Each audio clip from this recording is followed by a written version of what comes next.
پارەی وشکە یان کاش ئەو پەتاکوشندەیە کە دەیان ساڵە ئابووری ئەم وڵاتەی گیرۆدە کردووە.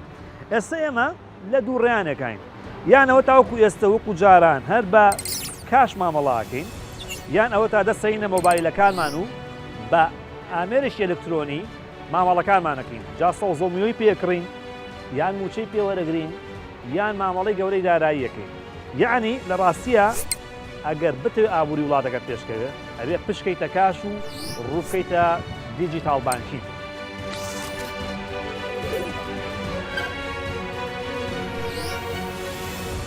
بۆ ئەوەی ئابووری وڵاتێک بەرەو پێش بچێ لە سەرەتاوە بە بانک دەست پێکات.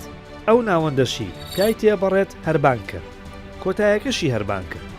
بانک بە مانای وشە کە هەموو ئەرکە مۆدێرن و پێشکەوتەکانی خۆی جێبەجێ بکات، نەک تەنیا وەک نووسینگەیەکی حەواڵە و حەواڵەکاری بێت. ئێرە باڵەخانەی ژووری بازرگانی پیشەسازی سلێمانیە، لەوێ زیاتر لە 5500 کۆمپانیا تۆمار کراون. ئەو کۆمپانیانە بە قەبارەی سەدان ملیۆن دۆلار مامەڵە و کڕین و فرۆشن هەم لە ناوخۆی هەرێمی کوردستان هەم لەگەڵ وڵاتانی دەرەواکەن. ئەگەر کۆمپانیەکانی ئێرە بە کاش مامەڵە نەکەن و بە دیجیتال بانکین مامەڵە بکەن، ئەوە بەڕاستی جموجوری بازرگانی هەم زۆرترە بێ هەم خێراتریشە بێت.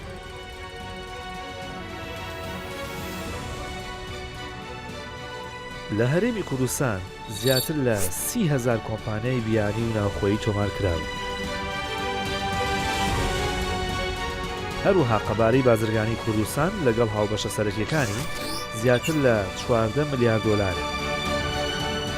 عێراقیش بریتیە لە 45 ملیار دۆلار.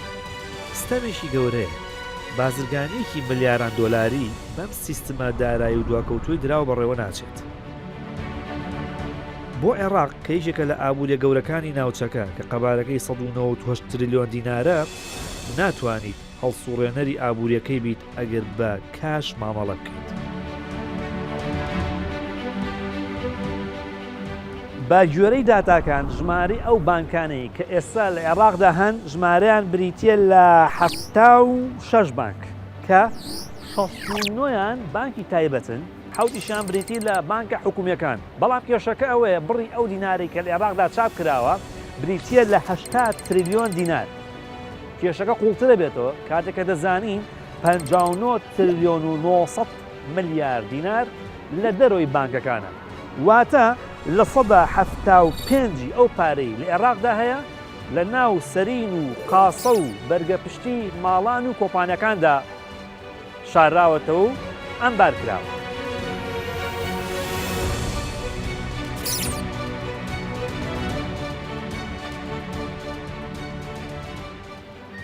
سێ قۆناغ و سێ جۆر مامەڵەی دارایی و بانکی هەیە. جۆرەشیان جۆرە کلاسیەکەیە کە کاشە، پارەی وشکەیە. جۆرەی دیکەیان ئۆنلاین بانکینی پێڵێن، وەکو ئەم ئامێرانە، ئەمانە ئامێری ATM-یان پێڵێن.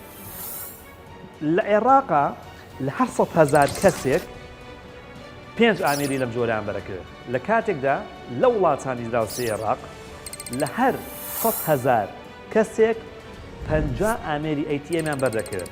ئێستا لە هەموو عێراقدا تەنیا 1340 ئامێری ATM هەیە.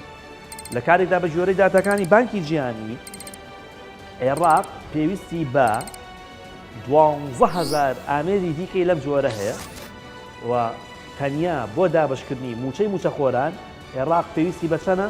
پێویستی بە 5,000 ئامێری ATM-ی لەم جۆرە هەیە.